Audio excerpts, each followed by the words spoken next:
بسم اللہ الرحمن الرحیم۔ السلام علیکم دوستو، معجزات کیا ہیں؟ معجزہ ایسے عظیم الشان واقعے یا خرق عادت کو کہتے ہیں جو عام حالات میں ممکن نہیں ہوتا۔ انسانی قوت اس کے صدور میں عاجز و بے بس، اور انسانی عقل اس کے عام قوانین و قواعد کے تحت توجیہ کرنے سے قاصر رہتی ہے۔ معجزہ انسان کی محدود قوتوں سے ماورا ایک مافوق الفطرت وقوع ہوتا ہے اور انسان کو مکمل طور پر عاجز کر دیتا ہے۔ اللہ تعالیٰ نے حضور صلی اللہ علیہ وآلہ وسلم کو بے شمار معجزات عطا فرمائے۔ سیرت نبوی میں جگہ جگہ ان معجزات کا ذکر ملتا ہے۔ انسان کو گمراہی سے نکالنے کے لیے اللہ تعالیٰ نے اپنے انبیاء بھیجے۔ انبیاء ہر دور اور ہر قوم میں مبعوث ہوتے رہے۔ وہ انسانوں کے درمیان ممتاز اور منفرد مقام رکھتے تھے۔ انسان ہونے کے باوجود وہ عام انسانوں کے برعکس معصوم تھے۔ وہ اللہ تعالیٰ کی زمین پر اس کے نمائندے اور نقیب تھے۔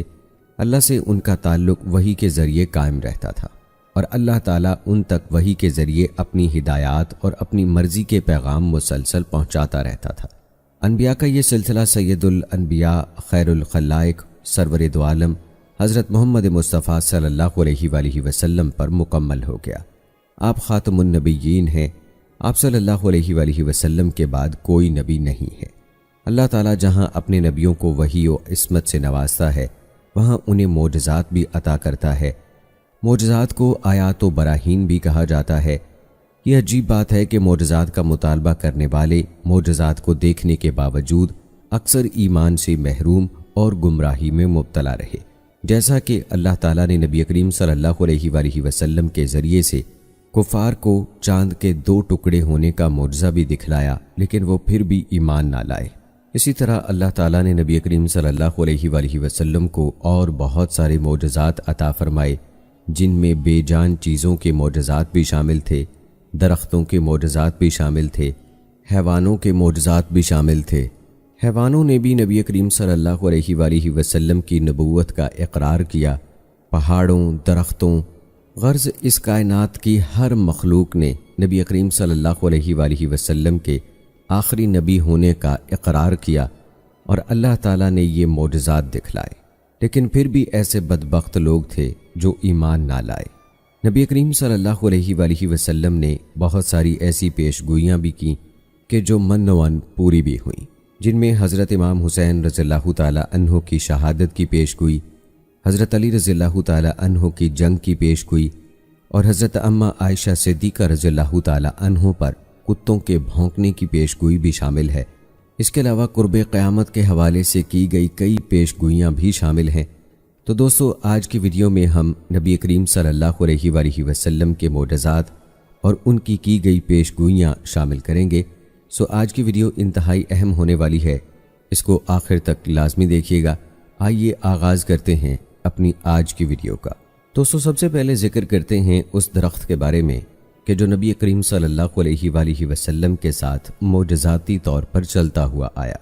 حضرت جابر رضی اللہ تعالیٰ عنہ سے روایت ہے، انہوں نے کہا، رسول اللہ صلی اللہ علیہ وآلہ وسلم رفع حاجت کے لیے تشریف لے گئے، مگر وہاں پردے کے لیے کوئی چیز نظر نہ آئی۔ آپ نے ادھر ادھر دیکھا تو وادی کے کنارے پر 2 درخت نظر آئے جو ایک دوسرے سے خاصے فاصلے پر تھے۔ آپ نے ایک درخت کی ایک ٹہنی کو پکڑا تو وہ درخت آپ کے پیچھے یوں چل پڑا جیسے نکیل والا اونٹ چلتا ہے۔ نصف فاصلہ طے ہو گیا تو آپ نے دوسرے درخت کے ساتھ بھی ایسا ہی کیا۔ وہ دونوں درخت اللہ کے حکم سے آپس میں مل گئے۔ ان کے پردے میں آپ صلی اللہ علیہ وآلہ وسلم قضاء حاجت سے فارغ ہوئے تو وہ دونوں علیحدہ ہو کر اپنی اپنی جگہ پر لوٹ گئے۔ حضرت ابن عباس رضی اللہ تعالیٰ عنہ سے روایت ہے، انہوں نے بتایا، ایک اعرابی رسول اللہ صلی اللہ علیہ وآلہ وسلم کی خدمت میں حاضر ہوا۔ اس نے پوچھا، مجھے کیسے پتہ چلے گا کہ آپ اللہ کے رسول ہیں؟ آپ صلی اللہ علیہ وآلہ وسلم نے فرمایا، اگر میں اس خوشہ دار شاخ کو اپنے پاس بلا لوں تو مان لو گے؟ وہ بولا، ہاں۔ آپ صلی اللہ علیہ وآلہ وسلم نے اس خوشے کو بلایا، وہ درخت سے اترنے لگا اور نیچے آ گیا۔ پھر رسول اللہ صلی اللہ علیہ وآلہ وسلم کی طرف چل پڑا۔ کبھی وہ سجدے میں گر پڑتا، کبھی سیدھا ہو جاتا، آخر وہ آپ کے پاس پہنچ گیا۔ آپ نے اسے حکم دیا، واپس چلے جاؤ۔ وہ اپنی جگہ واپس چلا گیا۔ عرابی نے کہا، اللہ کی قسم، آج کے بعد میں کسی بات میں کبھی آپ کی تکذیب نہیں کروں گا۔ میں گواہی دیتا ہوں کہ آپ اللہ تعالیٰ کے رسول ہیں، اور وہ ایمان لے آیا۔ حضرت ابن عباس رضی اللہ تعالیٰ عنہ ہی سے دوسری روایت کے الفاظ یہ ہیں، بنو عامر میں سے ایک شخص نبی کریم صلی اللہ علیہ وآلہ وسلم کی خدمت میں حاضر ہوا۔ وہ لوگوں کا علاج کرتا تھا۔ وہ آپ سے کہنے لگا، اے محمد، آپ کچھ عجیب و غریب باتیں کرتے ہیں، میں آپ کا علاج نہ کر دوں؟ راوی کے بقول پھر اسے رسول اللہ صلی اللہ علیہ وآلہ وسلم نے بلا کر فرمایا، کیا میں آپ کا علاج نہ کر دوں؟ اس شخص نے کہا، جی ہاں، وہاں کچھ آم درخت تھے اور کچھ کھجور کے درخت تھے۔ رسول اللہ صلی اللہ علیہ وآلہ وسلم نے ایک درخت پر لگے خوشے کو بلایا تو وہ سجدے کرتا ہوا آپ تک پہنچا۔ پھر پورا واقعہ اس واقعے کی طرح بیان کر دیا جو ہم نے آپ کو پہلے بتایا۔ حضرت عبد الرحمن بن عبداللہ بن مسعود رضی اللہ تعالی عنہ سے روایت ہے، انہوں نے کہا، میں نے مسروق سے پوچھا، جنوں والی رات رسول اللہ صلی اللہ علیہ وآلہ وسلم کو جنوں کے بارے میں کس نے خبر دی تھی؟ انہوں نے فرمایا، مجھے آپ کے والد محترم عبداللہ بن مسعود رضی اللہ تعالی عنہ نے بتایا تھا کہ ایک درخت نے آپ صلی اللہ علیہ وآلہ وسلم کو ان کی اطلاع دی تھی۔ حضرت یعلا بن مرہ رضی اللہ تعالی عنہ سے روایت ہے، انہوں نے بتایا، ایک دفعہ کا ذکر ہے، ہم رسول اللہ صلی اللہ علیہ وآلہ وسلم کے ساتھ سفر کر رہے تھے۔ ہم ایک منزل پر فروکش ہوئے تو رسول اللہ صلی اللہ علیہ وآلہ وسلم سو گئے۔ ایک درخت دور سے زمین چیرتا ہوا آیا اور آپ صلی اللہ علیہ وآلہ وسلم کو ڈھانپ لیا۔ بعد ازاں وہ درخت واپس اپنی جگہ چلا گیا۔ آپ صلی اللہ علیہ وآلہ وسلم بیدار ہوئے اور میں نے یہ بات آپ کو بتائی تو آپ نے بتایا، اس درخت نے اپنے رب کریم سے اجازت طلب کی تھی کہ مجھے سلام کرے، اللہ تعالیٰ نے اسے اجازت دے دی۔ دوستو، حضرت ابن عمر رضی اللہ تعالی عنہ سے روایت ہے، انہوں نے کہا، ہم رسول اللہ صلی اللہ علیہ وآلہ وسلم کے ساتھ ایک سفر میں تھے۔ ایک اعرابی آپ صلی اللہ علیہ وآلہ وسلم کے قریب آیا۔ آپ صلی اللہ علیہ وآلہ وسلم نے فرمایا، اعرابی کدھر جا رہے ہو؟ بولا، اپنے گھر۔ آپ صلی اللہ علیہ وآلہ وسلم نے فرمایا، کوئی خیر حاصل کرنے کا بھی شوق ہے؟ کہنے لگا، وہ کیا؟ آپ نے فرمایا، گواہی دو کہ اللہ کے سوا کوئی برحق معبود نہیں، وہ اکیلا ہے، اس کا کوئی شریک نہیں، اور محمد اللہ کا بندہ اور رسول ہے۔ اس نے پوچھا، آپ کی اس بات کی تائید کون کرتا ہے؟ آپ صلی اللہ علیہ وآلہ وسلم نے فرمایا، یہ کیکر کا درخت۔ وہ درخت وادی کے کنارے پر تھا۔ وہ زمین چیرتا ہوا آیا اور آپ صلی اللہ علیہ وآلہ وسلم کے سامنے کھڑا ہو گیا۔ آپ نے اسے شہادتین کی ادائیگی کا حکم دیا۔ اس نے اشہد ان لا الہ الا اللہ وحدہ لا شریک لہ وان محمدً عبدہ ورسولہ پڑھا۔ پھر آپ صلی اللہ علیہ وآلہ وسلم نے اسے واپسی کا حکم دیا تو وہ اپنی جگہ چلا گیا۔ دوستو، رسول اللہ صلی اللہ علیہ وآلہ وسلم نے رکانہ کو پچھاڑ دیا تھا۔ یہ واقعہ بہت معروف ہے۔ رکانہ کو اس پر تعجب ہوا۔ نبی کریم صلی اللہ علیہ وآلہ وسلم نے فرمایا، اگر تم چاہو تو میں تمہیں اس سے بھی زیادہ تعجب خیز چیز دکھاتا ہوں، بشرط یہ کہ تم اللہ تعالیٰ سے ڈرتے ہوئے میرا دین قبول کر لو۔ رکانہ نے پوچھا، وہ کیا ہے؟ آپ صلی اللہ علیہ وآلہ وسلم نے فرمایا، میں اس درخت کو بلاتا ہوں جو تمہیں نظر آ رہا ہے، وہ میرے پاس فوراً آ جائے گا۔ انہوں نے کہا، بلائیے۔ آپ نے بلایا تو وہ چل پڑا اور آپ کے سامنے آ کر کھڑا ہو گیا۔ آپ صلی اللہ علیہ وآلہ وسلم نے فرمایا، واپس چلے جاؤ، تو وہ اپنی جگہ واپس پہنچ گیا۔ حضرت سلمان فارسی رضی اللہ تعالی عنہ اپنے اسلام لانے کے واقعے میں بیان کرتے ہیں، اللہ کے رسول صلی اللہ علیہ وآلہ وسلم نے مجھے فرمایا، سلمان، اپنے مالک سے آزادی کا معاہدہ کر لو۔ میں نے اپنے مالک سے بات کی تو طے پایا کہ گڑھے کھود کر 300 کھجور کے درخت لگانا ہوں گے۔ وہ پھل دینے لگے تو میں آزاد ہوں، اس کے سوا 40 اوقیہ نقد بھی دینے ہوں گے۔ رسول اللہ صلی اللہ علیہ وآلہ وسلم نے صحابہ کرام سے فرمایا، اپنے بھائی کی مدد کرو۔ بس پھر کیا تھا، کوئی کھجور کے 3 پودے اٹھائے آ رہا ہے، کوئی 20، کوئی 15، کوئی 10، ہر شخص اپنی اپنی بساط کے مطابق مدد کر رہا تھا۔ دیکھتے ہی دیکھتے 300 پودے مہیا ہو گئے۔ رسول اللہ صلی اللہ علیہ وآلہ وسلم نے فرمایا، سلمان، جاؤ اور گڑھے کھودو، فارغ ہو جاؤ تو مجھے بتانا، میں خود پودے لگاؤں گا۔ میں نے گڑھے کھودے، صحابہ کرام نے بھی میری مدد کی اور گڑھے مکمل ہو گئے۔ میں آپ کی خدمت میں حاضر ہوا اور بتایا تو رسول اللہ صلی اللہ علیہ وآلہ وسلم میرے ساتھ باغ والی جگہ تشریف لے گئے۔ ہم کئی ساتھی مل کر پودے آپ صلی اللہ علیہ وآلہ وسلم کے قریب کرتے جاتے اور آپ صلی اللہ علیہ وآلہ وسلم اپنے دستے مبارک سے پودے لگاتے جاتے۔ آپ نے تمام پودے لگا دیے۔ قسم اس ذات کے جس کے ہاتھ میں سلمان کی جان ہے، ان پودوں میں سے ایک بھی پودا ضائع نہیں ہوا۔ بہقی کی روایت میں ہے 100 پودے رسول اللہ صلی اللہ علیہ وآلہ وسلم نے لگائے اور ایک پودا عمر بن خطاب رضی اللہ تعالی عنہ نے لگایا۔ اس ایک پودے کے سوا سب درخت اسی سال پھل دینے لگے۔ نبی کریم صلی اللہ علیہ وآلہ وسلم نے دریافت فرمایا، یہ پودا کس نے لگایا تھا؟ لوگوں نے کہا عمر بن خطاب نے۔ رسول اللہ صلی اللہ علیہ وآلہ وسلم نے اسے بھی اپنے دستے مبارک سے لگایا تو اس پر بھی اسی سال پھل آ گیا۔ دوستو، یہ تو نباتات تھے جو نبی کریم صلی اللہ علیہ وآلہ وسلم کے حکم پر، نبی صلی اللہ علیہ وآلہ وسلم کے کہنے پر چلے آتے تھے۔ اسی طرح جانور بھی نبی کریم صلی اللہ علیہ وآلہ وسلم کی گواہی دیتے تھے۔ حضرت ابن عمر رضی اللہ تعالی عنہ سے روایت ہے، انہوں نے کہا، انصار کے کچھ لوگ رسول اللہ صلی اللہ علیہ وآلہ وسلم کی خدمت میں حاضر ہوئے اور کہنے لگے، اے اللہ کے رسول، باغ میں ہمارا ایک اونٹ بے قابو ہو گیا ہے۔ رسول اللہ صلی اللہ علیہ وآلہ وسلم وہاں تشریف لے گئے اور اونٹ سے فرمایا، ادھر آؤ۔ وہ اونٹ فوراً سر جھکا کر آپ صلی اللہ علیہ وآلہ وسلم کے پاس آ گیا۔ آپ نے اسے نکیل ڈالی اور مالکوں کے سپرد کر دیا۔ یہ منظر حضرت ابو بکر صدیق رضی اللہ تعالی عنہ بھی دیکھ رہے تھے۔ انہوں نے بے ساختہ کہا، اے اللہ کے رسول، یوں لگتا ہے کہ اسے آپ کے نبی ہونے کا علم تھا۔ رسول اللہ صلی اللہ علیہ وآلہ وسلم نے فرمایا، مدینہ منورہ کے 2 پتھریلے میدانوں کے درمیان ہر چیز جانتی ہے کہ میں نبی ہوں، صرف کافر انسان اور جن نہیں جانتے۔ ایک روایت میں یہ الفاظ بھی آئے ہیں کہ رسول اللہ صلی اللہ علیہ وآلہ وسلم نے اونٹ کے مالکوں سے کہا، اس اونٹ نے مجھ سے کام کی زیارتی اور چارے کی کمی کی شکایت کی ہے، اور بتایا ہے کہ ان لوگوں نے بچپن سے مجھ سے سخت محنت مشقت کرائی اور اب مجھے ذبح کرنے کا ارادہ رکھتے ہیں۔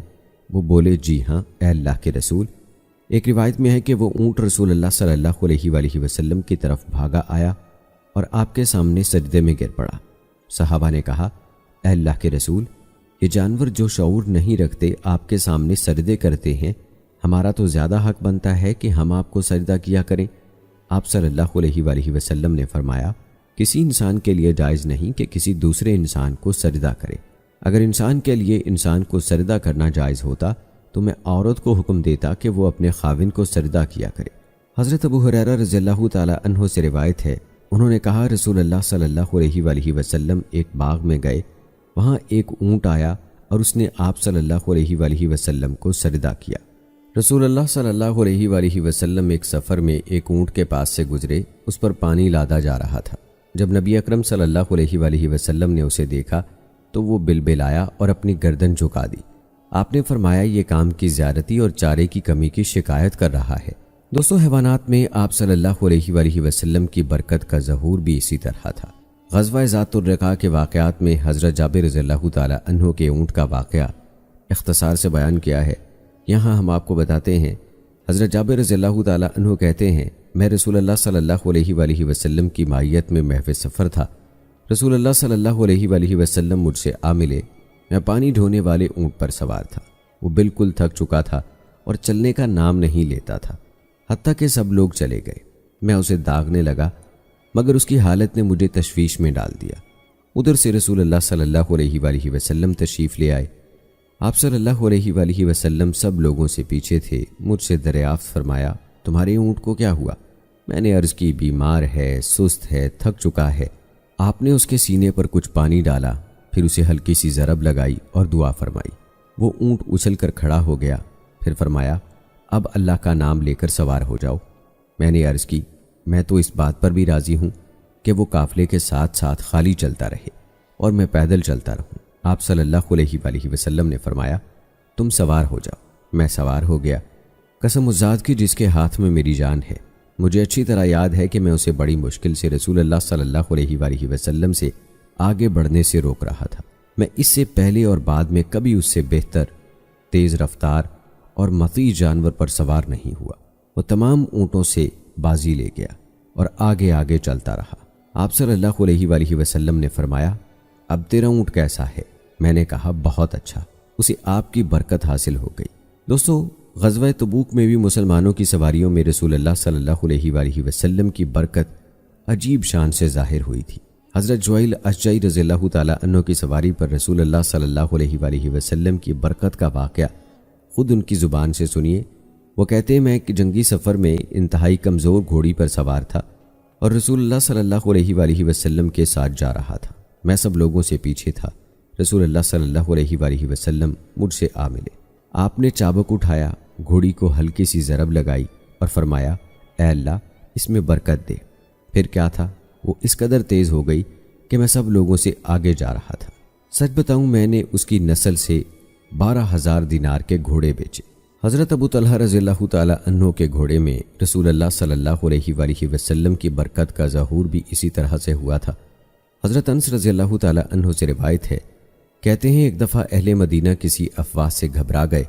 رسول اللہ صلی اللہ علیہ وآلہ وسلم فوراً ابو طلحہ کے گھوڑے پر سوار ہوئے۔ یہ گھوڑا بڑا سست تھا۔ جب آپ صلی اللہ علیہ وآلہ وسلم واپس آئے تو فرمایا بھائی ہم نے تو اسے سمندر پار پایا۔ اس کے بعد کبھی گھوڑا دوڑ میں اس سے آگے نہیں بڑھا۔ دوستو، نبی کریم صلی اللہ علیہ وآلہ وسلم کی گواہی نہ صرف درختوں نے دی بلکہ حیوانوں نے بھی دی۔ حضرت ابو سعید خدری رضی اللہ تعالیٰ عنہ سے روایت ہے، انہوں نے بتایا ایک بھیڑیے نے ایک بکری پر حملہ کیا اور اسے پکڑ لیا۔ چرواہا بھاگا اور بکری چھڑا لی۔ بھیڑیا اپنے دم کے بل بیٹھ گیا اور بولا تم اللہ سے نہیں ڈرتے؟ تم نے مجھ سے اللہ کا بھیجا ہوا رزق چھینا ہے۔ چرواہا حیرت سے بولا تعجب ہے، بھیڑیا دم کے بل بیٹھ کر مجھ سے انسانوں کی طرح باتیں کرتا ہے۔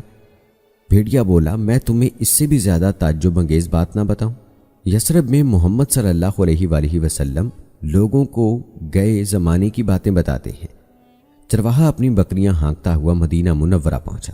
اس نے اپنی بکریاں ایک گوشے میں محفوظ کی اور رسول اللہ صلی اللہ علیہ وآلہ وسلم کی خدمت میں حاضر ہوا اور یہ پورا واقعہ آپ صلی اللہ علیہ وآلہ وسلم کے گوش گزار کر دیا۔ یہ سن کر رسول اللہ صلی اللہ علیہ وآلہ وسلم کے حکم سے اعلان کیا گیا سب لوگ جمع ہوں۔ پھر آپ نے چرواہے سے فرمایا وہی واقعہ ان کے سامنے بیان کرو۔ اس نے پورا واقعہ سنایا۔ رسول اللہ صلی اللہ علیہ وآلہ وسلم نے فرمایا اس نے بالکل سچ کہا، قسم اس ذات کی جس کے ہاتھ میں محمد کی جان ہے، قیامت سے پہلے ایسا ضرور ہوگا کہ درندے انسانوں سے باتیں کریں گے، انسان کے اپنے کوڑے کا پھندنا اور جوتے کا تسمہ اس سے باتیں کریں گے اور اس کی ران اسے بتائے گی کہ اس کے گھر والے اس کی عدم موجودگی میں کیا کرتے رہے۔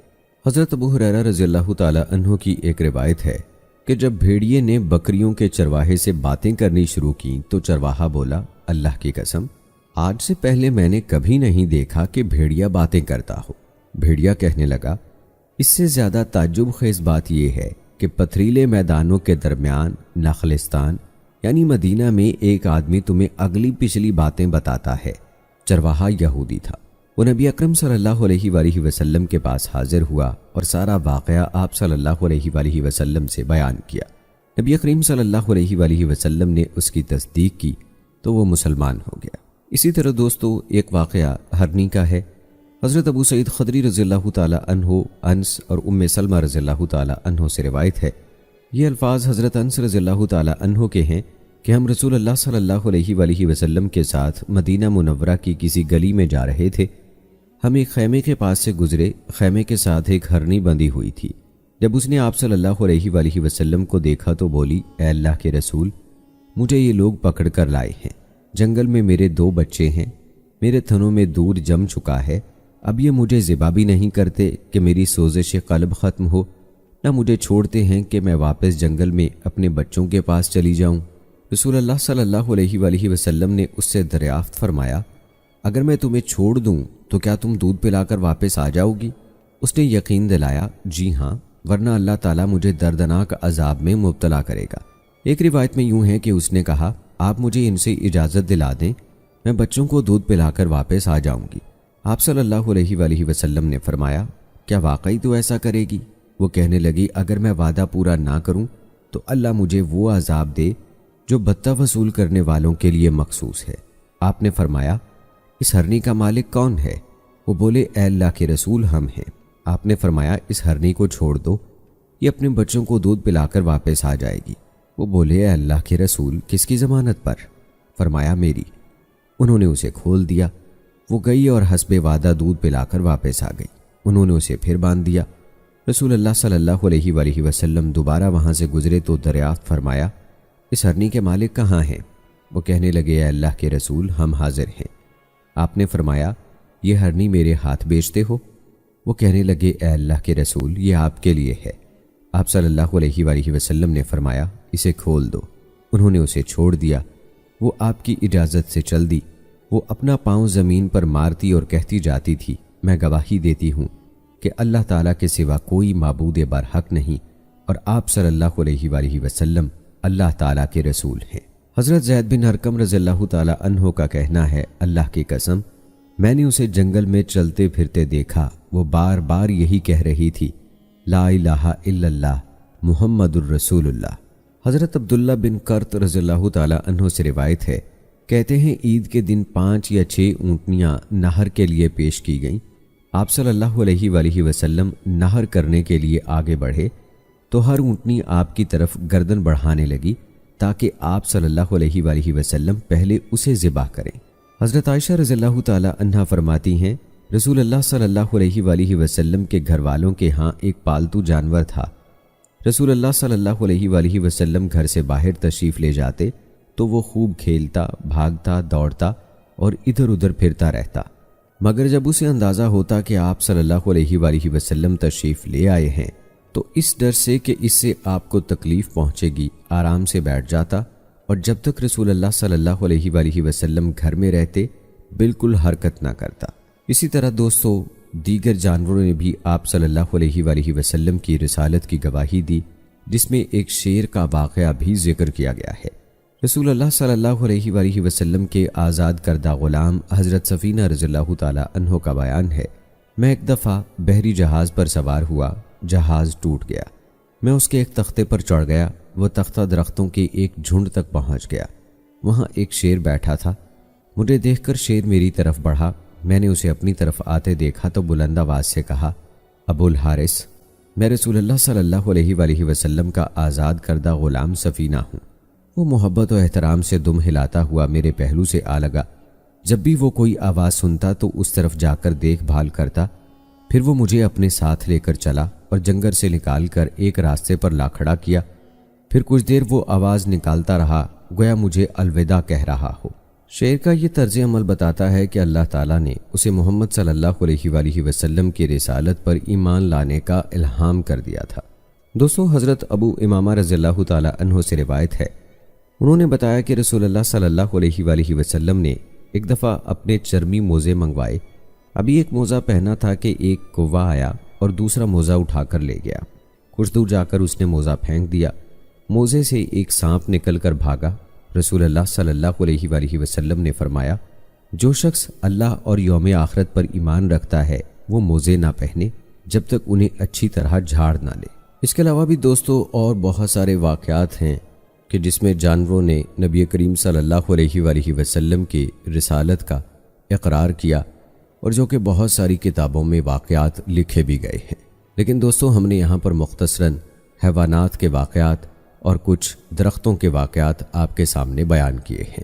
آئیے دوستو چند مزید واقعات آپ کو بتاتے ہیں جن میں آپ کی برکت معجزانہ طور پر دیگر چیزوں اور لوگوں میں ظاہر ہوئی۔ یہ سب کچھ اللہ تعالیٰ کی طرف سے آپ صلی اللہ علیہ وآلہ وسلم کا اکرام تھا۔ رسول اللہ صلی اللہ علیہ وآلہ وسلم کے پاس کہیں سے مرغی کے انڈے کے برابر سونا آ گیا۔ آپ صلی اللہ علیہ وآلہ وسلم نے فرمایا فارسی کا کیا بنا جس نے آزادی کا معاہدہ کیا تھا؟ مجھے بلایا گیا، آپ نے فرمایا یہ سونا لے لو اور اس کے ذریعے سے اپنی قیمت ادا کرو۔ میں نے کہا اے اللہ کے رسول یہ تو اس رقم کے مقابلے میں بہت کم ہے۔ آپ نے فرمایا لے لو، اللہ اس کے ذریعے سے تمہاری طرف سے ادا کر دے گا۔ میں نے وہ سونا لے لیا، قسم اس ذات کی جس کے ہاتھ میں میری جان ہے، میں نے اسی سونے سے 40 اوقیہ تول کر اپنے مالکوں کو ان کا پورا پورا حق ادا کر دیا۔ دوستو حضرت انس رضی اللہ تعالیٰ عنہ فرماتے ہیں نبی کریم صلی اللہ علیہ وآلہ وسلم احد پہاڑ پر چڑھے تو آپ صلی اللہ علیہ وآلہ وسلم کے ساتھ حضرت ابو بکر صدیق رضی اللہ تعالیٰ عنہ، حضرت عمر رضی اللہ تعالیٰ عنہ اور حضرت عثمان رضی اللہ تعالیٰ عنہ بھی تھے، تو پہاڑ ہلنے لگا۔ نبی اکرم صلی اللہ علیہ وآلہ وسلم نے اپنا پاؤں زور سے پہاڑ پر مارا اور فرمایا احد پرسکون ہو جا، اس وقت تجھ پر ایک نبی، صدیق اور 2 شہید ہیں۔ حضرت ابو ہریرہ رضی اللہ تعالیٰ عنہ سے بھی ایسی ہی روایت آتی ہے اس میں یہ الفاظ زائد ہیں کہ آپ کے ساتھ حضرت علی، حضرت طلحہ اور حضرت زبیر رضی اللہ تعالی عنہ بھی تھے۔ آپ نے فرمایا پرسکون ہو جا، تجھ پر اس وقت یا نبی ہے یا صدیق یا شہید ہے۔ حضرت ابن عمر رضی اللہ تعالی عنہ سے روایت ہے، انہوں نے کہا کہ میں نے رسول اللہ صلی اللہ علیہ وآلہ وسلم کو منبر پر فرماتے سنا، قیامت کے دن رب جبار اپنے آسمانوں اور اپنی زمینوں کو اپنے ہاتھ میں لے گا، پھر فرمائے گا میں ہوں جبار، کہاں ہیں وہ جو اپنے آپ کو جبار کہتے اور تکبر کا اظہار کرتے تھے۔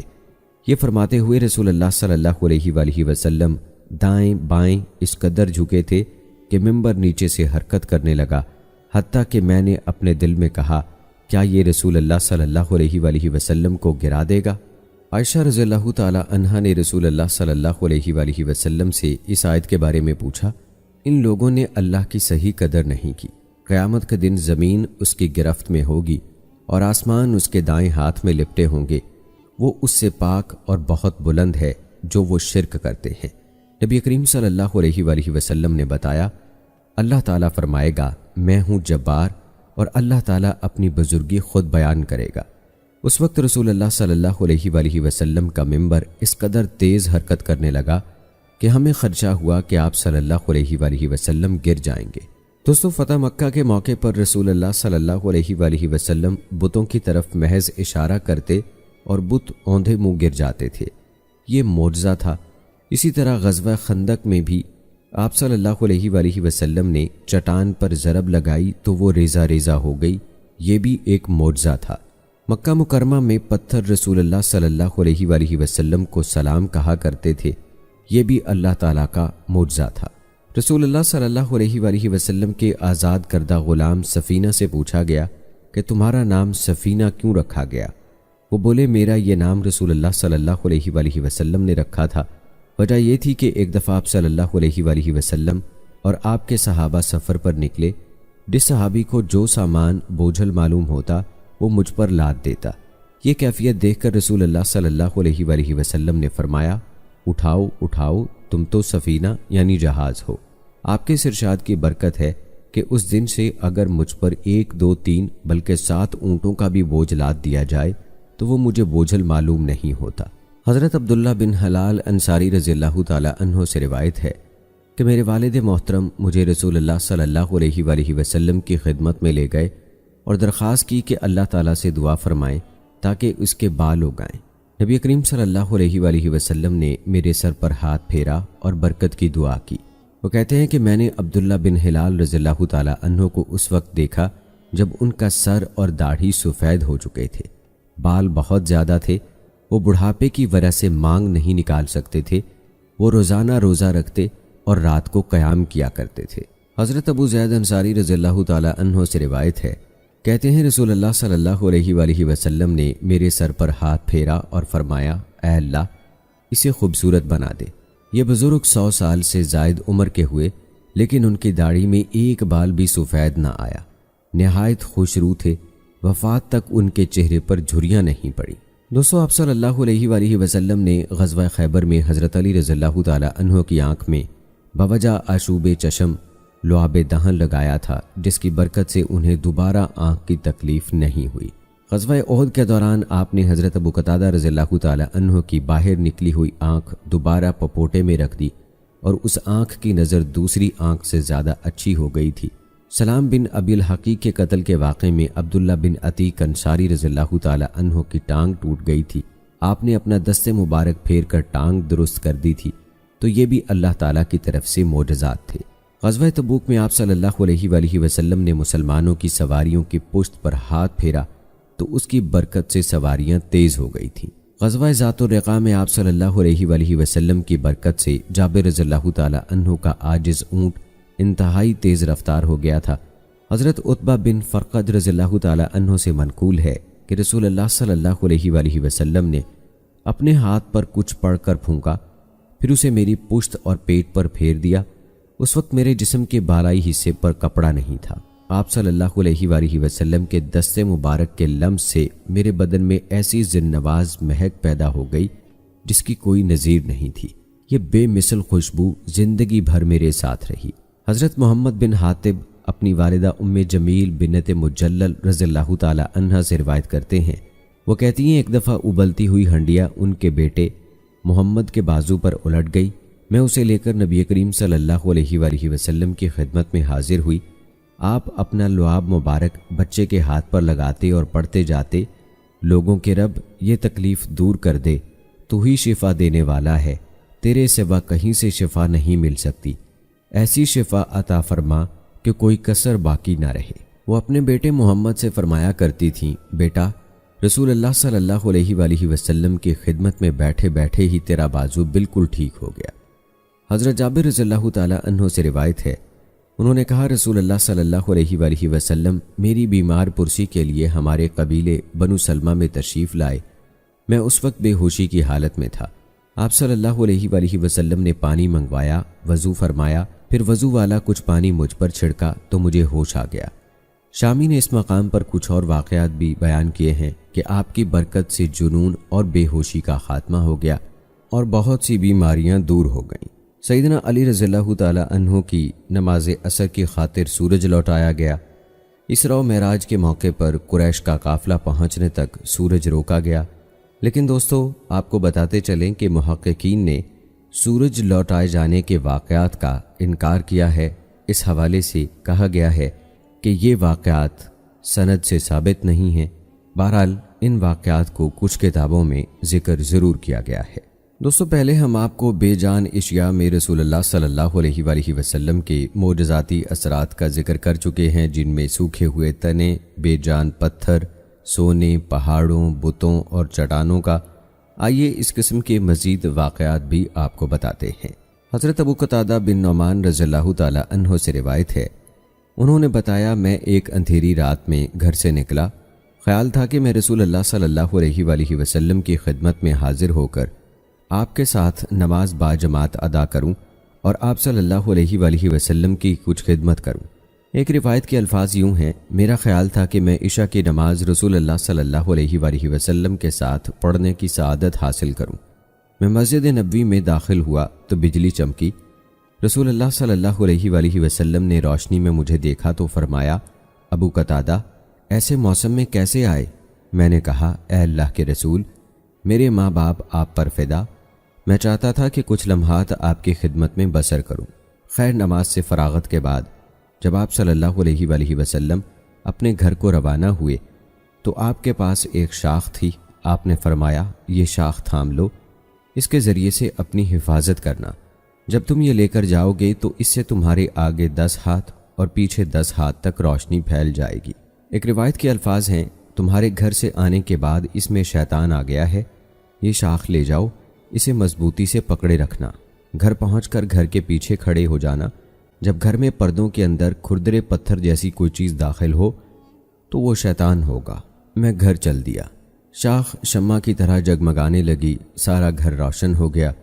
گھر کے سب افراد سو چکے تھے۔ میں نے گھر کے ایک کونے میں دیکھا، مجھے خار پشت یعنی جنگلی چوہا جس کی پشت پر کانٹے ہوتے ہیں نظر آیا۔ میں اسے اسی شاخ سے مارنے لگا حتیٰ کہ وہ گھر سے نکل گیا۔ ایک روایت کے الفاظ یوں ہیں، پھر میں اس کھردرے پتھر جیسی چیز کو مارنے لگا حتیٰ کہ وہ میرے گھر سے نکل بھاگی۔ حضرت انس رضی اللہ تعالی عنہ سے منقول ہے کہ عباد بن بشر اور اسید بن حضیر رضی اللہ تعالی عنہ ایک سخت اندھیری رات میں رسول اللہ صلی اللہ علیہ وآلہ وسلم کی خدمت میں حاضر تھے۔ جب وہ واپس گھر جانے لگے تو ان کی لاٹھیوں میں نور پیدا ہو گیا اور وہ ان کی روشنی میں اپنے گھروں تک پہنچ گئے۔ حضرت حمزہ بن عمر اسلمی رضی اللہ تعالی عنہ سے روایت ہے، ان کا بیان ہے، ہم رسول اللہ صلی اللہ علیہ وآلہ وسلم کے ساتھ ایک سفر میں تھے۔ اندھیری رات میں ہم ایک دوسرے سے بچھڑ گئے، میری انگلیاں چمکنے لگیں اور ان کی روشنی میں لوگوں نے اپنی سواری کے جانور اور گرا پڑا سامان اکٹھا کیا۔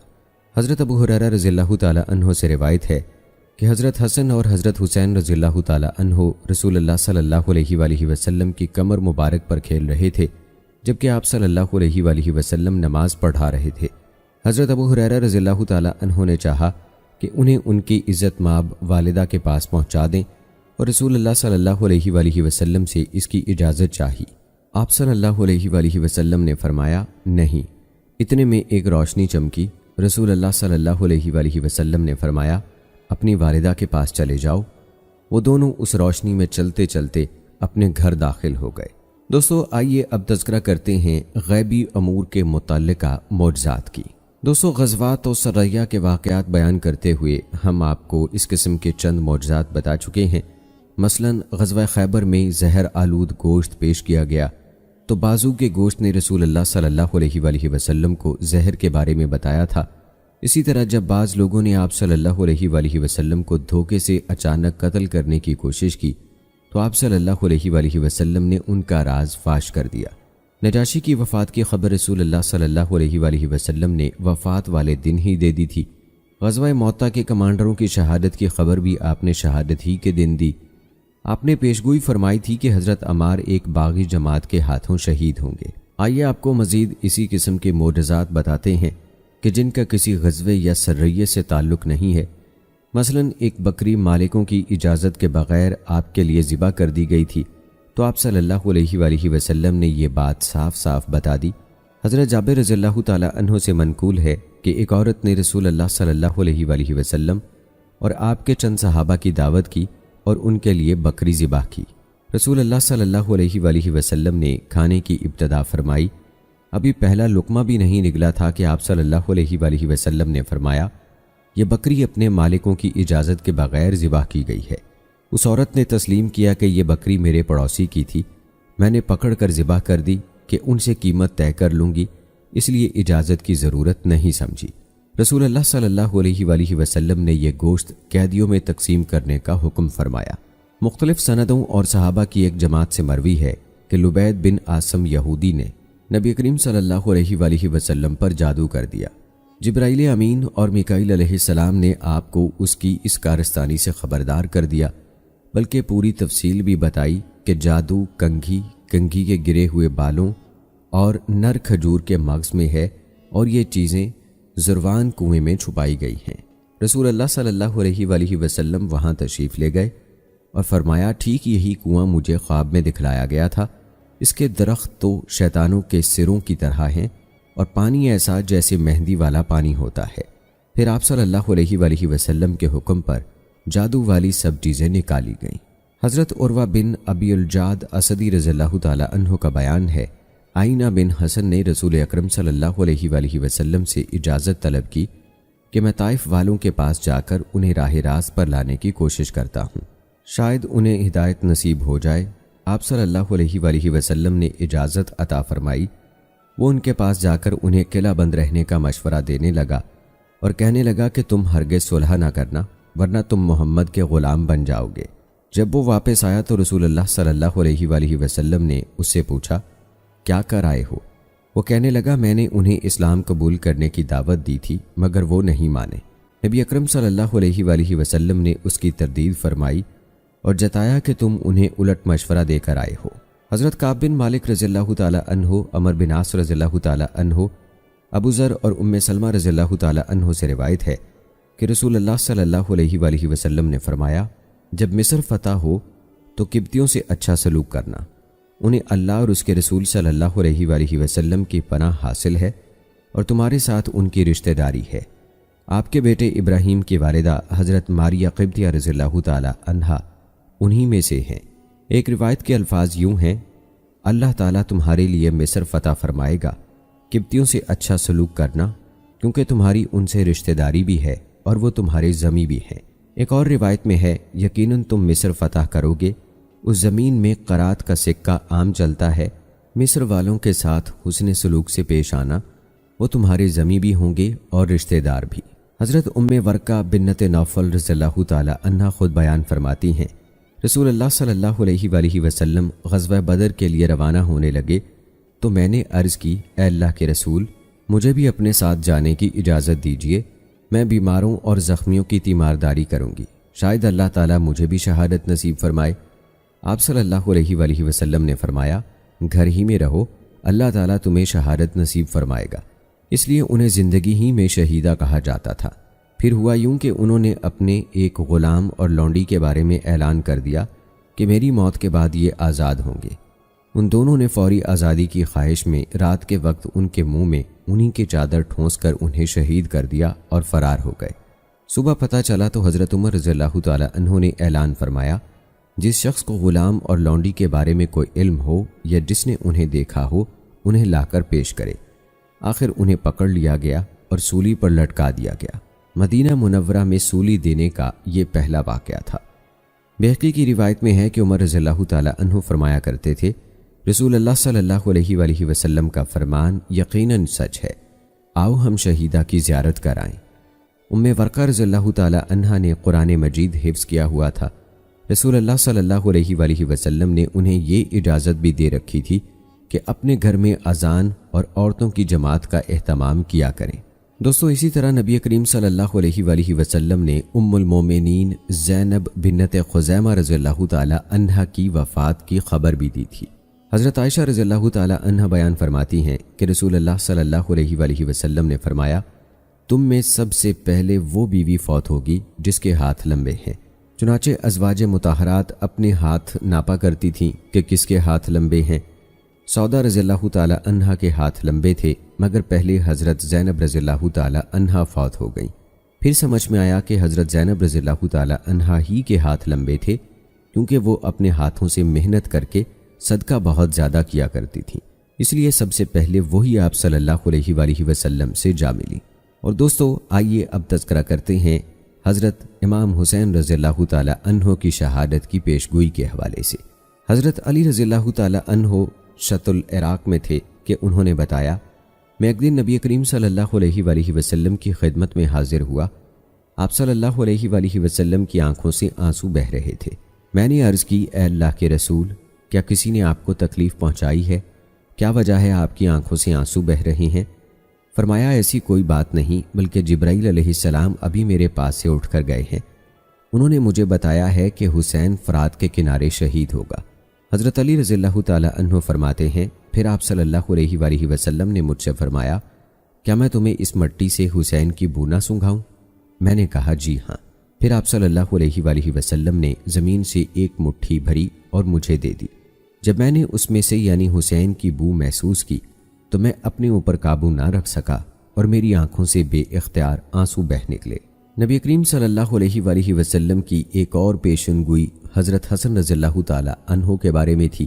ابو بکر رضی اللہ تعالیٰ عنہ سے روایت ہے کہ رسول اللہ صلی اللہ علیہ وآلہ وسلم نے فرمایا، میرا یہ بیٹا سردار ہے، امید ہے اللہ تعالیٰ اس کے ذریعے سے مسلمانوں کے دو عظیم گروہوں کے مابین صلح کرائے گا۔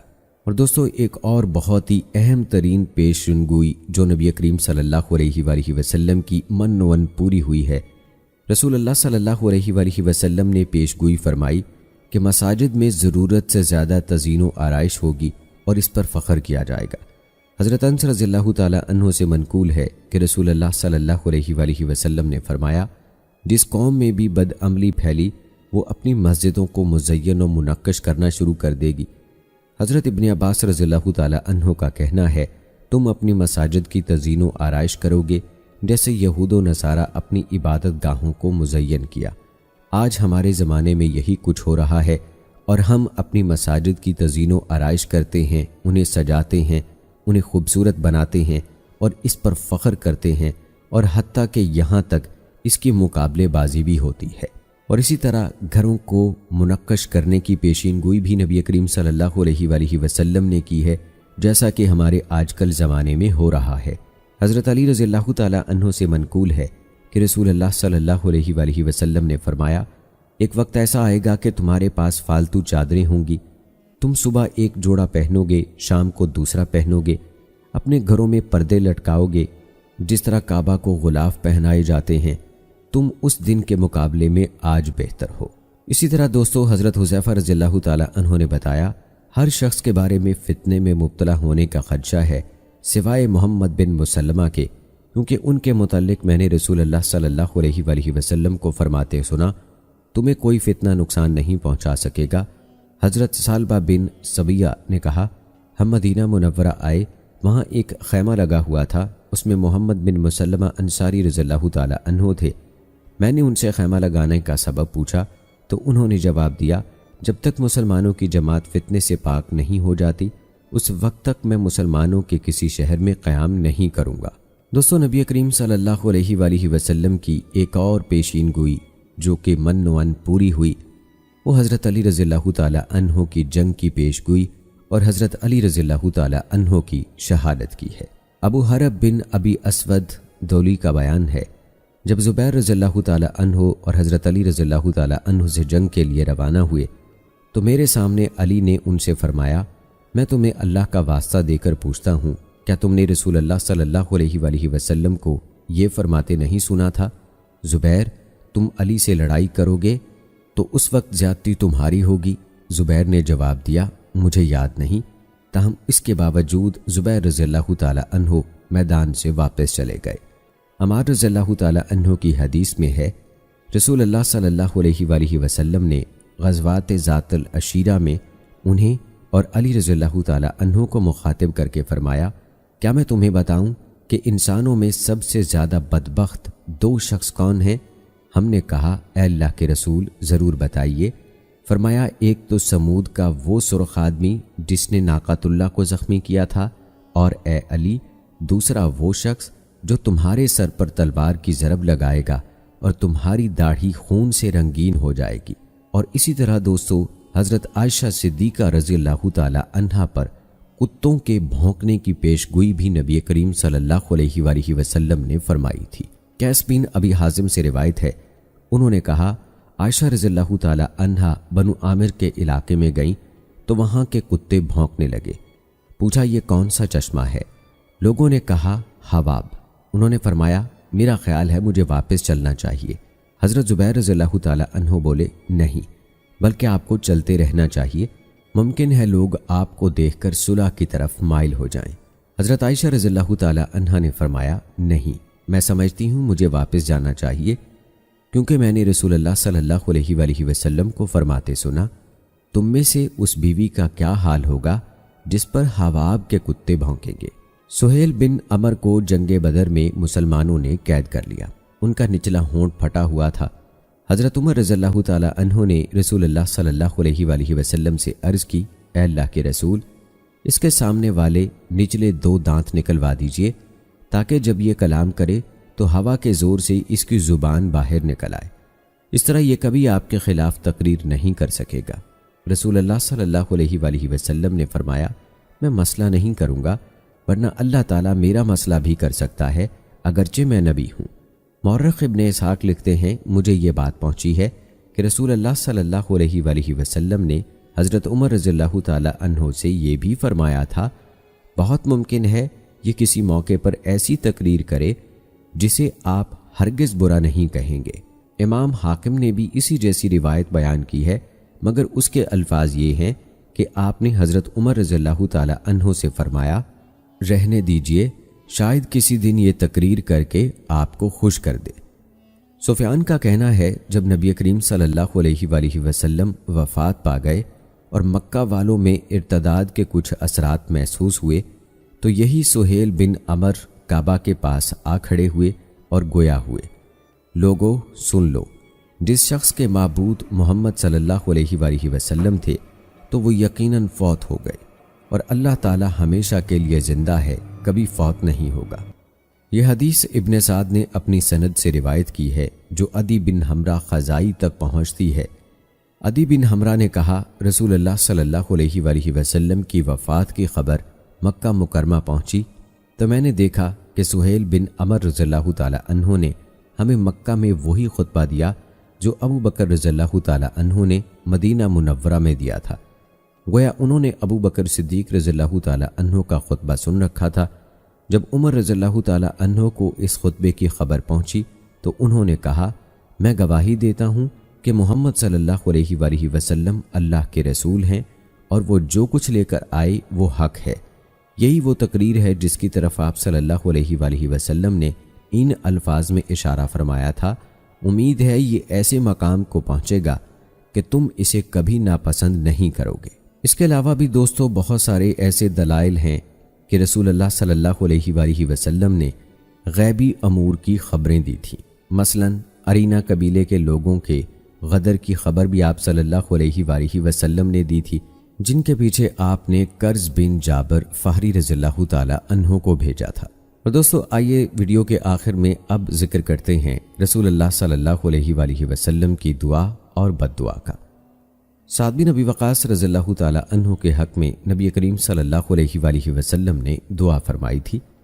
سعد بن ابی وقاص رضی اللہ تعالی عنہ سے روایت ہے کہ رسول اللہ صلی اللہ علیہ وآلہ وسلم نے میرے بارے میں فرمایا، یا اللہ جب سعد تجھ سے دعا کرے اس کی دعا قبول فرمانا۔ کہتے ہیں کہ واقعی سعد رضی اللہ تعالی عنہ جب کوئی دعا کرتے تو قبول ہوتی تھی۔ جابر بن سمرہ رضی اللہ تعالی عنہ سے روایت ہے، انہوں نے کہا اہل کوفہ کے کچھ لوگوں نے عمر رضی اللہ تعالی عنہ کے پاس سعد کی شکایت بھیجی۔ سعد کوفہ کے گورنر تھے۔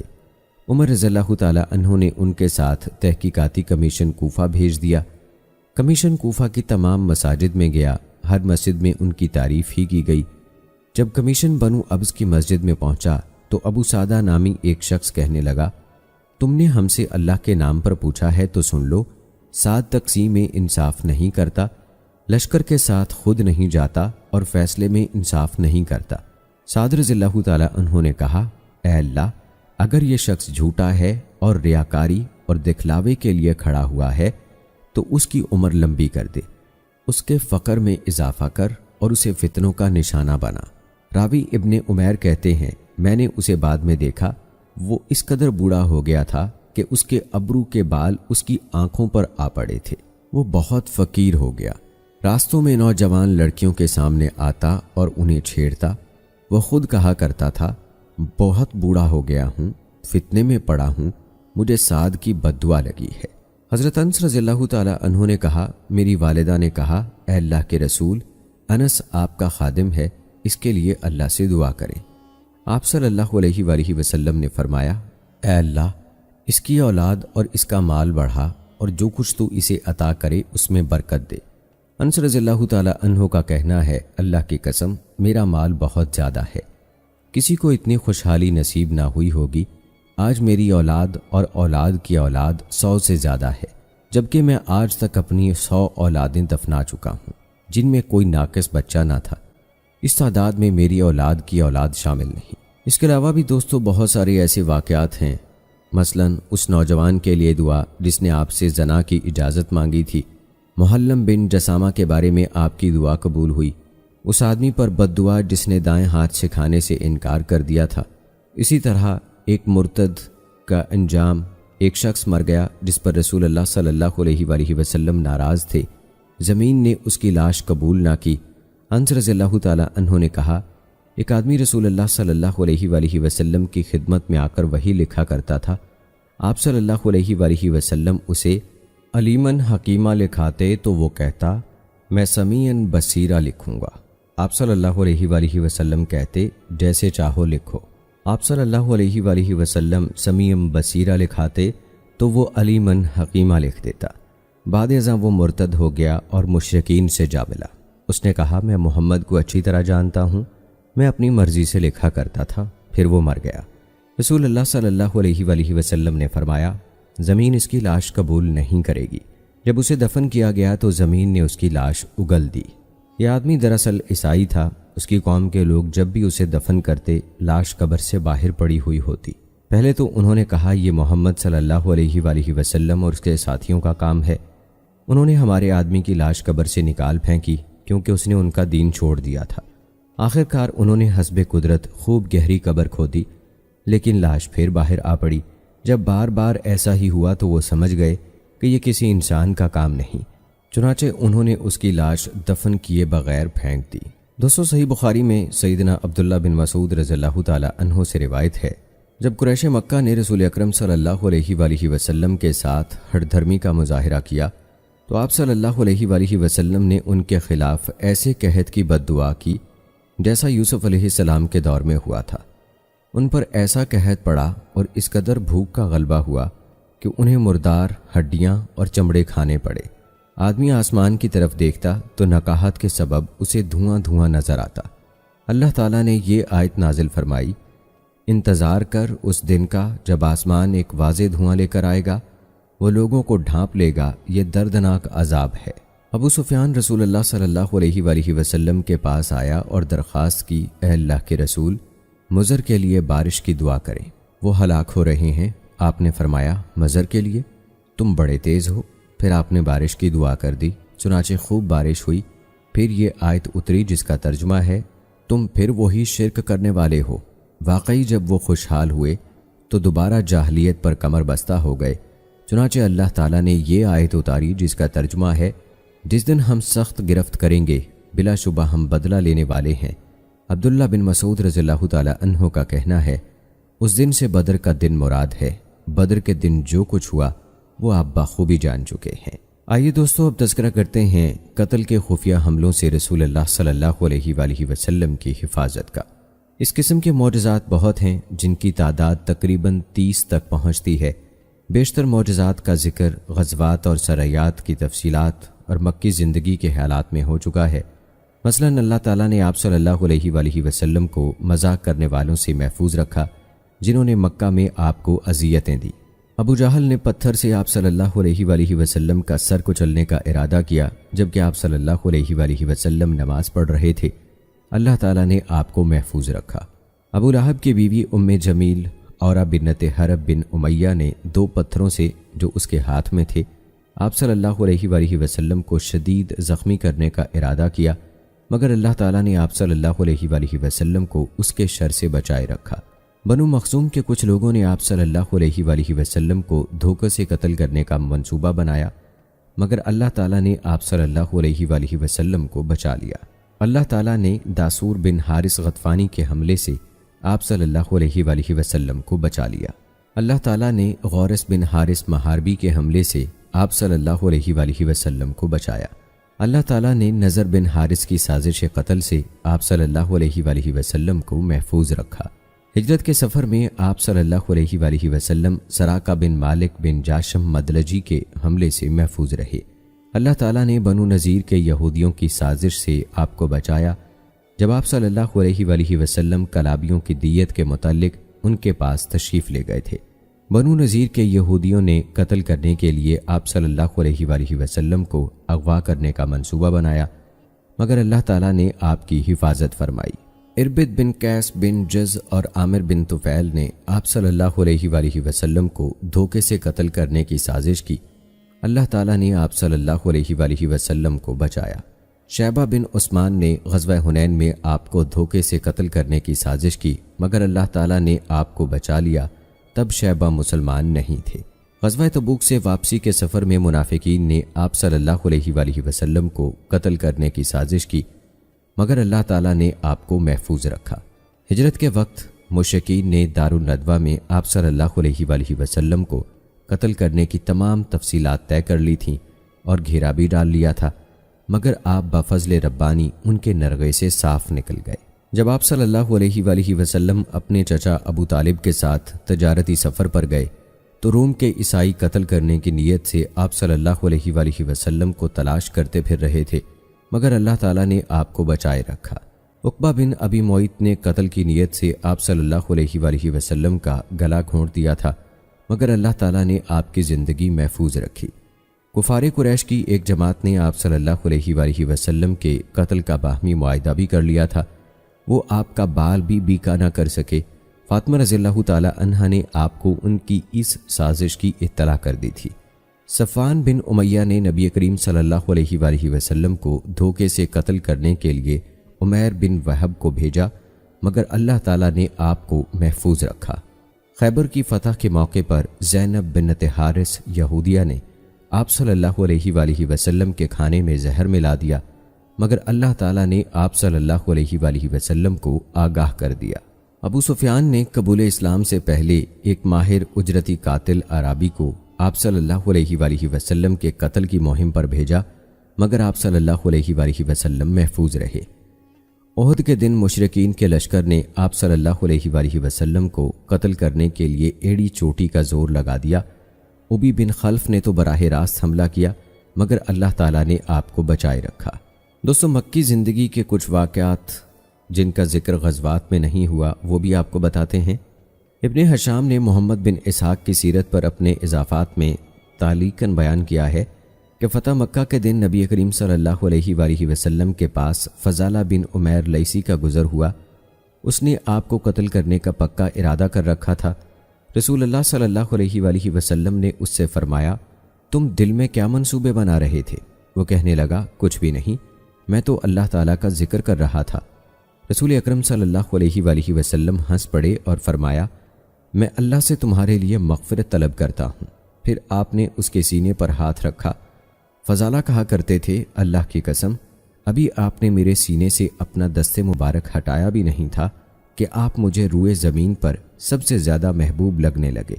سلمہ بن اکو رضی اللہ تعالی عنہ سے روایت ہے، انہوں نے کہا کہ میں رسول اللہ صلی اللہ علیہ وآلہ وسلم کے ساتھ تھا کہ ایک آدمی اپنی ایک حاملہ گھوڑی لیے ہوئے آیا۔ گھوڑی کے پیچھے پیچھے اس کا ایک بچھیرا بھی تھا۔ اس نے کہا تم کون ہو؟ آپ نے فرمایا میں نبی ہوں۔ اس نے پوچھا نبی کیا ہوتا ہے؟ آپ صلی اللہ علیہ وآلہ وسلم نے فرمایا اللہ تعالیٰ کا قاصد۔ اس نے پوچھا قیامت کب آئے گی؟ آپ صلی اللہ علیہ وآلہ وسلم نے فرمایا یہ غیب ہے، اسے اللہ تعالیٰ کے سوا کوئی نہیں جانتا۔ وہ بولا بارش کب ہوگی؟ آپ صلی اللہ علیہ وآلہ وسلم نے فرمایا یہ بھی غیب ہے، اور غیب اللہ تعالیٰ کے سوا کوئی نہیں جانتا۔ اس نے سوال کیا میری گھوڑی کے پیٹ میں کیا ہے؟ آپ صلی اللہ علیہ وآلہ وسلم نے فرمایا یہ غیب ہے اور اللہ تعالیٰ کے سوا کوئی غیب پر مطلع نہیں۔ وہ بولا مجھے اپنی تلوار دکھاؤ۔ آپ نے اسے تلوار پکڑا دی۔ اس نے تلوار میان سے نکال کر لہرائی، پھر آپ صلی اللہ علیہ وآلہ وسلم کو واپس کر دی۔ رسول اللہ صلی اللہ علیہ وآلہ وسلم مسکرائے اور فرمایا تم اس کام کی طاقت نہیں رکھتے جسے کرنے کا تم نے ارادہ کیا ہے۔ اس نے کہا ایسا ہی ہے۔ کفار قریش نے کرائے کے ایک قاتل سے آپ صلی اللہ علیہ وآلہ وسلم کو قتل کرانے کی کوشش کی، مگر اللہ نے آپ کو اپنی حفاظت میں رکھا۔ حسن بصری رحمۃ اللہ علیہ سے روایت ہے، انہوں نے کہا ایک شخص کو چند اوقیے دے کر رسول اللہ صلی اللہ علیہ وآلہ وسلم کو قتل کرانے کی سازش کی گئی۔ اللہ تعالیٰ نے آپ صلی اللہ علیہ وآلہ وسلم کو مطلع فرما دیا۔ آپ صلی اللہ علیہ وآلہ وسلم کے حکم پر اس شخص کو سولی پر لٹکا دیا گیا۔ اسلام میں سولی دینے کا سب سے پہلا واقعہ یہی تھا۔ ایک روایت کے مطابق یہ آدمی بنو لیث سے تعلق رکھتا تھا۔ دوستو آئیے آخر میں جدید طبی تحقیقات سے متعلق کچھ معجزات بھی آپ کو بتاتے ہیں۔ رسول اللہ صلی اللہ علیہ وآلہ وسلم کھجور کھایا کرتے تھے۔ آپ نے فرمایا جس گھر میں کھجور نہیں اس کے رہنے والے بھوکے ہیں۔ رسول اللہ صلی اللہ علیہ وآلہ وسلم نے فرمایا جب تم میں سے کوئی روزہ رکھے تو اسے کھجور سے افطار کرنا چاہیے، اگر کھجور نہ ملے تو پانی سے، کیونکہ پانی بھی خوب صفائی کرتا ہے۔ نبی کریم صلی اللہ علیہ وآلہ وسلم نے فرمایا عجوہ جنت سے ہے، اس میں زہر سے شفا ہے، کھمبی من سے ہے اور اس کا پانی آنکھ کے لیے شفا ہے۔ رسول اللہ صلی اللہ علیہ وآلہ وسلم نے فرمایا جس نے صبح کے وقت مدینہ منورہ کے 2 پتھریلے میدانوں کے درمیان سے 7 کھجوریں کھائیں، اس دن شام تک اسے زہر نقصان نہیں پہنچائے گا۔ مزید فرمایا تمہاری بہترین کھجور برنی ہے، یہ بیماری کو دور کرتی ہے اور اس میں کوئی بیماری نہیں۔ دوستو جدید میڈیکل سائنس نے کھجور کے بہت سے غذائی اور ادویاتی خصائص بیان کیے ہیں۔ یہ طبیعت کے لیے نرم کرنے والی ہے، جگر کو قوت دیتی ہے، قوت باہ میں اضافہ کرتی ہے، بالخصوص جب اسے چلغوزے کے ساتھ ملا کر استعمال کیا جائے تو بے حد مفید ہے۔ معدہ اس کے میٹھے اجزاء کو براہ راست 1 گھنٹے سے بھی کم وقت میں چوس لیتا ہے۔ اس کی وجہ یہ ہے کہ انگور اور دوسرے پھلوں کی مٹھاس جو کھجور میں پائی جاتی ہے وہ سادہ مالیکیولوں پر مشتمل ہے۔ کھجور کی یہ خصوصیت خاص طور سے روزے دار کے معدے کے لیے بہت مناسب ہے جو ایک طویل وقت آرام کے مرحلے سے گزرتا ہے۔ اس وقت اگر دیر سے ہضم ہونے والے غذائی مادے معدے میں جائیں تو اس پر بہت بوجھ پڑے گا اور بدہضمی یا دیر ہضمی کا عارضہ لاحق ہو جائے گا۔ لیکن اگر روزہ کھولتے وقت کھجور سے ابتدا کی جائے اور پھر آدھے گھنٹے بعد باقی کھانا کھایا جائے تو یہ بیماریاں لاحق نہیں ہوتی ہیں۔ تو دوستو یہ جدید تحقیق تو اب آئی ہے، لیکن نبی کریم صلی اللہ علیہ وآلہ وسلم نے آج سے تقریباً 1450 سال پہلے ہمیں بتا دیا تھا کہ کھجور کے کیا فائدے ہیں۔ سائنسدانوں نے رسول اللہ صلی اللہ علیہ وآلہ وسلم کے اس فرمان کہ برنی کھجور بیماری کو دور کرتی ہے اور اس میں کوئی بیماری نہیں پر غور کیا تو پتہ چلا کہ کھجور بیماری کے جراثیم آگے منتقل نہیں کرتی۔ اگر کھجور بڑی حد تک جراثیم سے لتھڑی ہو تب بھی عام حالات میں 3 دن تک ہیضے کے جراثیم سے خالی رہتی ہے۔ اور اسی طرح سے دیگر کئی چیزیں ایسی ہیں دوستو، جیسا کہ کلونجی، جس کے بارے میں نبی کریم صلی اللہ علیہ وآلہ وسلم نے فرمایا کلونجی میں سوائے موت کے ہر بیماری سے شفا ہے۔ اس حدیث کا مطلب یہ ہے کہ کلونجی ہر قابل علاج مرض کی دوا ہے۔ اس کی مثال فرمان باری تعالیٰ سے یوں دی جا سکتی ہے وہ اپنے رب کے حکم سے ہر شے کو تہس نہس کرتی ہے۔ تو اب جدید سائنس یہ تحقیقات کر رہی ہے کہ جتنی بھی پیشاب کی بیماریاں ہیں، جنسی امراض ہیں، پیشاب کی تنگی، نامردی اور حیض کی خرابیاں ہیں، اس کے علاوہ جتنی بھی جلدی بیماریاں ہیں، کیل مہاسے ہیں، ان سب کا کلونجی کے ذریعے سے آسانی سے علاج کیا جا سکتا ہے۔ اس کے علاوہ بد ہضمی سے بچنے کے لیے منہ اور دانتوں کے چھالے، گلے کی سوزش، ان سے بچاؤ کے لیے آپ اس کا قہوہ استعمال کریں، ان کو چبا کر استعمال کریں۔ اس سے آپ کی پرانی سے پرانی قبض بھی دور ہو جائے گی اور آپ کا نظام انہضام بھی ٹھیک ہو جائے گا۔ غرض یہ کہ جو نبی کریم صلی اللہ علیہ وآلہ وسلم نے آج سے 1450 سال پہلے فرما دیا، آج سائنس اسے ماننے پر مجبور ہو گئی ہے کہ وہ بالکل درست تھا۔ تو دوستو، یہ تھی ہماری آج کی ویڈیو، جس میں ہم نے آپ کو نبی کریم صلی اللہ علیہ وآلہ وسلم کے معجزات اور پیشگوئیوں کے متعلق بتایا کہ جو من و عن پوری ہو چکی ہیں یا ہو رہی ہیں یا ہونے والی ہیں۔ امید ہے کہ ہماری آج کی یہ ویڈیو آپ کو پسند آئی ہوگی۔ آج کی اس ویڈیو کے متعلق اپنی رائے کا اظہار کمنٹ باکس میں لازمی کیجیے گا۔ مجھے اگلی ویڈیو تک اجازت دیجیے۔ فی امان اللہ۔